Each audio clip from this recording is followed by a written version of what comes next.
Saudações pessoal, eu sou o Ricardo Tchaikovsky e no meu último vídeo eu coloquei aí um ritual, um pequeno ritual na verdade, eu ensinei como montar um altar dentro da tradição do voodoo gnóstico. Esse vídeo foi especialmente direcionado aos estudantes do nosso grupo que já estão em uma determinada monografia para eles terem uma referência visual de como fazer. Mas eu decidi compartilhar com todos porque eu achei bastante interessante que outras pessoas soubessem disso. Dentro da Sociedade Luciferiana de Estudos Esotéricos, nós temos um grupo de estudos é, especialmente focado no voodoo gnóstico. O voodoo gnóstico é uma tradição de magia inspirada no voodoo haitiano e do voodoo de New Orleans, mas que possui elementos do gnosticismo, dando a sustentação teórica da vertente. Esse gnosticismo é um gnosticismo anterior ao que foi colocado pelo Samael Aoor, acho que é assim que se fala, nem sei como fala o nome do cara lá, mas enfim, é do gnosticismo antes, porque existiam escolas gnósticas antes do Samael, tá? Então, essa vertente é inspirada nessas tradições. Além disso, essa tradição ela influenciou e foi influenciada por elementos da magia do caos e das correntes tifonianas de magia, especialmente das conectadas aí com Kenneth Grant, tá? Então, é uma mistureba de elementos que foi codificada aí pelo Michael Bertiaux, que possui alguns adeptos aí espalhados pelo mundo, só que no Brasil é relativamente desconhecido, tá? Além do meu grupo, eu tenho ciência de mais dois grupos aí que trabalham dentro dessa tradição, fora alguns praticantes solitários que praticam voodoo gnóstico. Então, é relativamente desconhecido no Brasil, tá? E os mais atentos, né, que viram o grupo, perceberam que o selo do nosso grupo, que o símbolo do nosso grupo, né, ele contém o selo de Astaroth, conforme o Ars Goetia, ou Ars Goetia, como você quiser falar. E isso causa algumas dúvidas nas pessoas de fora, né? Quem está dentro já recebe a explicação logo de cara, o porquê disso. Mas quem está fora ficou em dúvidas, como situações como choque de egrégoras, como influências daimônicas ou demoníacas no trabalho, né? Se de alguma forma o daimon, a divindade, conhecida como Astaroth, não estaria influenciando o trabalho dentro da tradição do voodoo gnóstico. Nesse grupo de estudos, nós estamos estudando especificamente o trabalho com ancestrais, espirituais e com os loas, tá? Então, os daimons ou as divindades demoníacas, elas não fazem parte aí do nosso corpo de estudos dentro da Ordem da Serpente Negra, tá? Faz parte do estudo da Sociedade Luciferiana de Estudos Esotéricos, mas o estudo da Ordem da Serpente Negra, eles não fazem parte, tá? Todavia, como o selo da entidade está aí, houve algumas dúvidas, especialmente das pessoas de fora, e eu vou tentar esclarecê-las da melhor maneira possível. Dentro do nosso contexto, isso representa uma identidade visual. Então, após esse selo passar por uma ritualística, ele conecta todos os membros da egrégora de estudos numa única força e numa única corrente. Tá? Então, é um ponto de conexão entre todos os adeptos que estão estudando conosco. No nosso entendimento, um selo, um sigilo, é uma representação gráfica de uma ideia. Tá? Mas para essa representação gráfica ter uma validade magística, ela precisa passar por um ritual de ativação, de consagração, ou seja lá como você queira chamar isso. Né? Então nós não acreditamos que um selo por si só tenha qualquer espécie de poder mágico inerente, sem que ele tenha sido criado para essa finalidade. Então, a priori, não significa, porque o selo de Astaroth está aqui, que existe uma conexão real com Astaroth. Né? É só uma representação gráfica de identidade visual. Porque o selo da Sociedade Luciferiana de Estudos Esotéricos é o selo de Astaroth.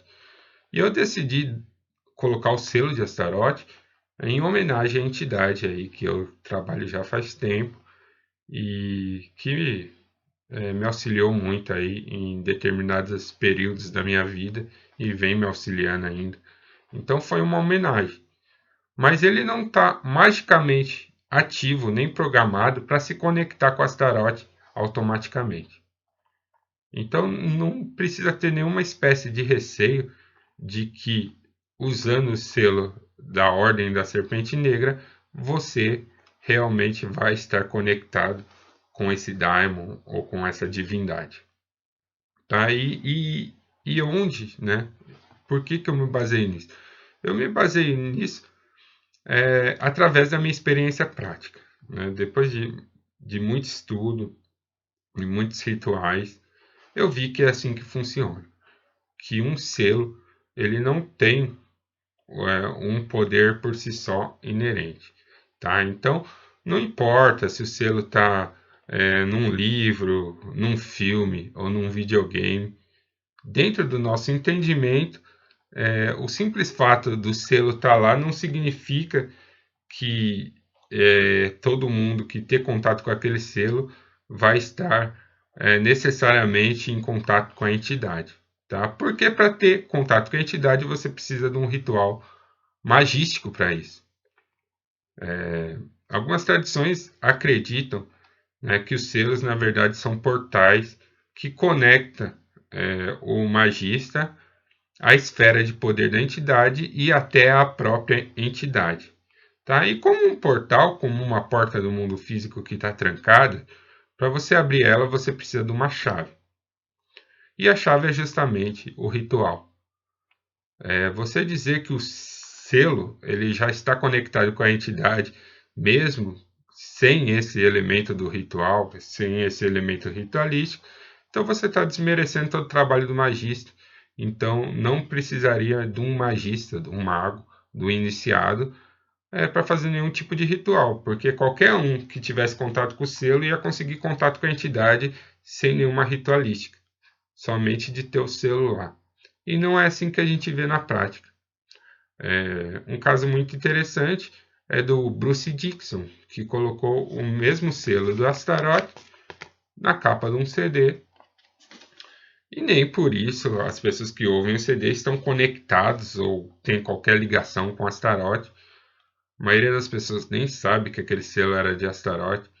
Né? Sigilo é sigilo, né? Então muitos nem conhecem.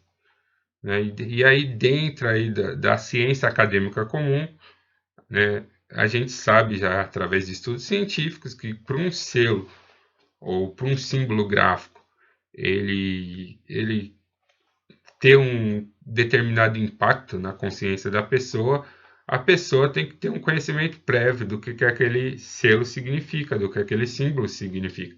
Se a pessoa não tem esse conhecimento, vai ser só mais um desenho, tá? E é nisso que nós acreditamos. Mas para vocês não acreditarem só na minha palavra, eu vou usar aqui, ó, os 3 livros de filosofia oculta como referência, tá? Então, deixa eu ver aqui. Ó, então, a primeira... existe muito escrito sobre isso aqui, né? E não vai dar para ler tudo, né? Mas vamos achar algumas coisas aqui. Ó, então vamos aqui, ó. Na página 506, o Agripa coloca o seguinte: os magos afirmam que não apenas por meio de mistura e da aplicação das coisas naturais, mas também imagens, selos, anéis, vidros e outros instrumentos devidamente elaborados de acordo com certas constelações, alguma ilustração celestial pode ser obtida e alguma coisa maravilhosa e extraordinária pode ser recebida. Ou seja, aqui já deixa implícito, né, que o selo ele precisa de um trabalho mágico, né? Ele precisa que na hora da sua criação, entre outras coisas, o mago já tem que ter uma intenção de que o selo vai ser ativado. Não descarto com isso a hipótese de algumas obras gráficas, algumas obras em vídeos, videogames ou livros, eles terem sido colocados lá com o intuito mesmo de fazer a conexão com o Daimon. Talvez alguém que estava produzindo um trabalho mágico inseriu isso dentro de uma obra audiovisual ou de um jogo de videogame ou de um livro. Mas se o autor não tinha essa intenção, então isso não procede, tá? Porque a intenção do mago é o que conta. E outra, aqui está bem claro que ele tem que ser elaborado de acordo com certas constelações. O que significa que ele tem que ser feito em uma determinada hora específica planetária, sob a influência de certas constelações. Tem toda a questão do preparo do operador, que o mago ele tem que passar aí por determinados processos para entrar realmente em sintonia com essa força. Mas o Agripa ele continua isso no terceiro livro, né? Essa citação que eu falei foi do segundo livro. Mas no terceiro livro, deixa eu ver se eu acho aqui, ó, o Agripa ele explana muito mais a questão dos selos. No terceiro livro é praticamente dedicado a essas questões, né? Então ele coloca assim: devemos agora falar dos caracteres e selos dos espíritos. Caracteres, portanto, nada mais são do que certas letras e escritas desconhecidas, preservando o segredo dos deuses e os nomes dos espíritos da literatura de homens profanos. E eram chamados pelos antigos de hieroglifos, ou letras sagradas, pois eram devotados somente aos segredos dos deuses. Era de fato considerado ilegal escrever os mistérios dos deuses com os mesmos caracteres com que as coisas profanas e vulgares eram escritas. Tá? E ele continua aqui, mas o que é mais interessante eu vou falar agora, que ele diz assim: esses tipos de caracteres tinham outra raiz além do prazer e da autoridade do instituidor, isso é, daquele que recebia o poder de instituir e consagrar essas letras, como era o caso de muitos prelados, entre as mais diversas nações e seitas religiosas cujas intuições a nós não chegaram, uma vez que poucas delas foram passadas pelos autores e de maneira esparsa e fragmentada. E o que ele quis dizer aqui? Que a pessoa realmente tinha que ter uma autoridade espiritual para ativar magicamente e misticamente esses símbolos. Ou seja, se esses símbolos não fossem ativados misticamente, eles eram apenas símbolos comuns, ele é apenas desenhos. Então, nós acreditamos que se você não tiver uma intenção, não tiver uma conexão de realmente fazer essa conexão com os Daimons, criar com os elementos adequados um sigilo, consagrar nas horas corretas, ativar misticamente, ele vai ser só mais um desenho, né? Então nós estamos usando esse desenho como uma identidade visual. O desenho ele é misticamente ativado, mas com a intenção de conectar todos os membros da egrégora, e não com a intenção de conectar o desenho a Astaroth ou a qualquer outro daimon, né? Isso também encontra respaldo na magia moderna, né? Os sigilos, que foram aí amplamente utilizados dentro da magia do caos, eles só têm valor magístico se eles forem feitos corretamente dentro de uma ritualística adequada. Uma ritualística que envolve o banimento, a confecção do sigilo, ou do gráfico que você quer, ou do desenho, tá? E depois da ativação do mesmo, né? Então, o banimento vai servir para banir todas as outras ideias que não têm a relação com o seu desejo, né? A confecção, você vai usar diversos tipos de confecção, mas para ancorar seu desejo naquele desenho, e depois você vai ativar misticamente, tá? Se não tiver isso, é só mais um desenho comum. Se você falhar em qualquer uma dessas etapas, é só um desenho comum. Se você não baniu direito ou não baniu, então seu sigilo não vai funcionar.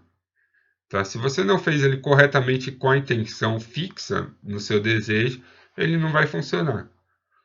Se você ficou pensando em outras coisas na hora que estava confeccionando, ele não vai funcionar. E se você não ativar ele corretamente, ele não vai funcionar. Então aí são duas tradições magísticas diferentes que dizem a mesma coisa em palavras diferentes. Ou seja, um desenho é só um desenho se ele não for ativado mística e magicamente, né? Então a gente ativa esse desenho no sentido de conectar com os outros membros da egrégora e com a ancestralidade espiritual da nossa corrente, mas ele não tem nenhuma ligação a priori com Astaroth. Embora dentro da SLE a gente trabalha com Astaroth, e se alguém quiser consagrar para ativar, é permitido também, tá? Então era o que eu queria passar para vocês aí. Um membro pediu para falar mais sobre selos e sigilos, e aí eu já quis engatar um assunto no outro, tá bom? Então é isso aí, eu sou Ricardo Tchaikovsky. Se você quiser estudar tanto sobre Daimon, sobre selos, sobre ocultismo no geral, quanto quiser fazer parte da Ordem da Serpente Negra, que estuda o voodoo gnóstico, eu vou deixar o link na descrição aí, do Catarse. Você escolhe um pacote lá que melhor se adequa aí ao seu estilo, e seja bem-vindo, tá? Assim que você fizer a inscrição e que o Catarse me der a confirmação que você fez a inscrição, eu enviarei aí para você uma série de materiais, e semanalmente esse material será enviado, tá bom? Então, eu sou Ricardo Tchaikovsky, força e honra.